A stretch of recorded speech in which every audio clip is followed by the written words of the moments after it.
Hi,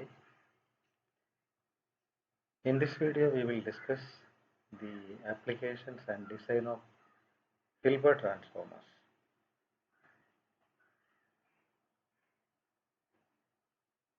So what is a Hilbert transformer and what are its applications? A Hilbert transformer is a digital system which is having a frequency response equal to minus j in the range 0 to pi and plus j in minus pi to 0 frequency range. So the response is different at different frequencies. Basically, it acts as an all-pass filter with a 90-degree phase shifting. And we can use these systems for reducing the channel bandwidth in communication systems. How that is possible? Let us consider a discrete signal xn, which is band limited to W, and suppose it's being modulated as xn cos omega 0 n. And we know when we modulate signals, what happens is there will be side bands. So this will increase the frequency, the bandwidth to 2W. So when we try to transmit all the modulated signals, the total bandwidth will be doubled.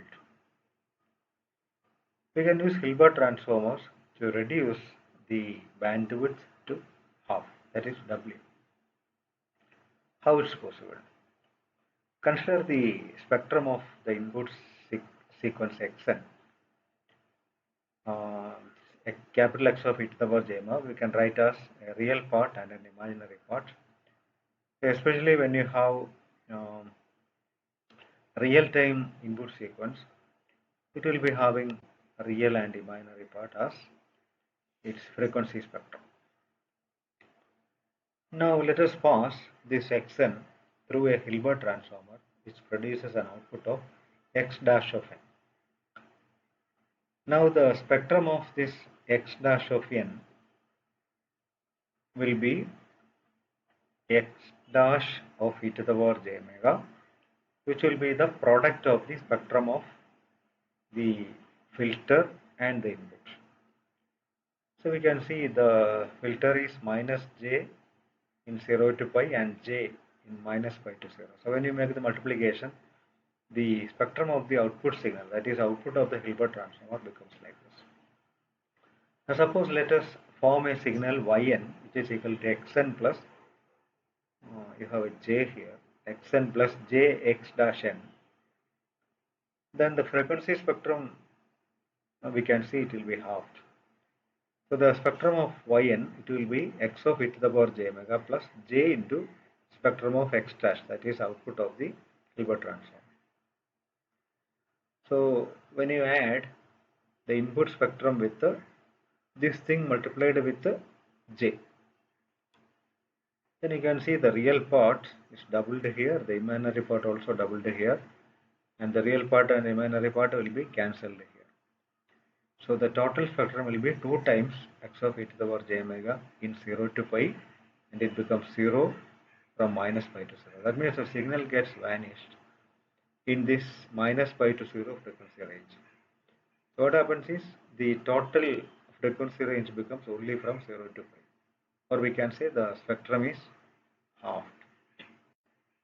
So this is how we can reduce the bandwidth of or channel requirements in communication systems.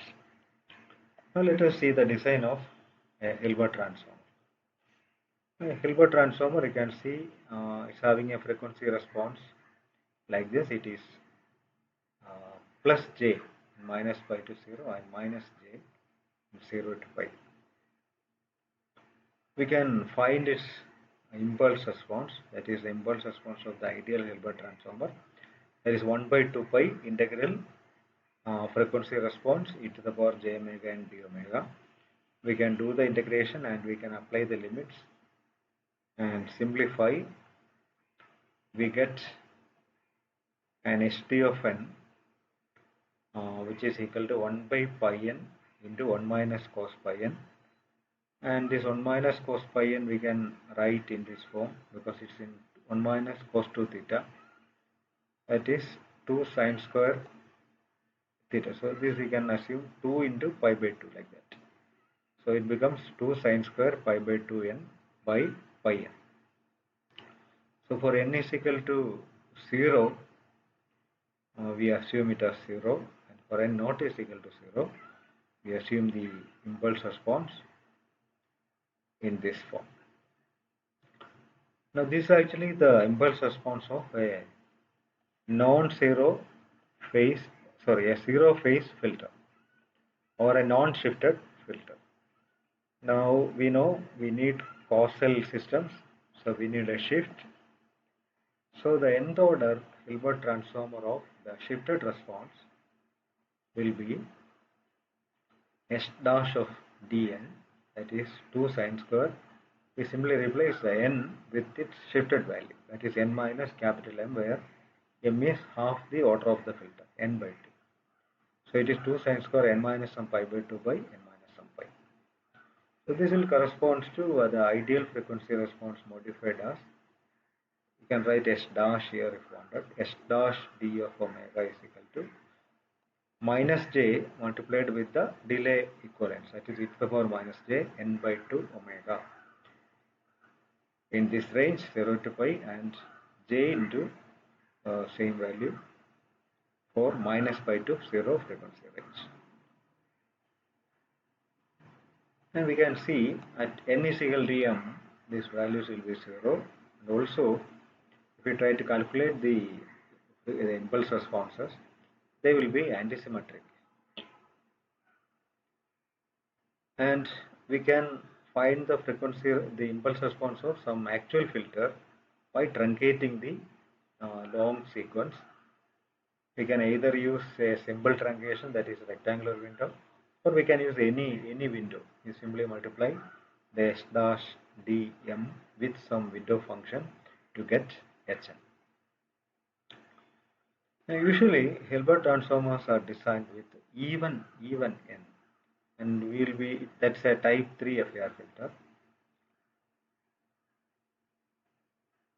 because if you try with an odd n, there will be a non-integer value for this m, and it will be difficult to match with this non-integer value of phase. Now let us say we consider the case of n is equal to 14 and 16.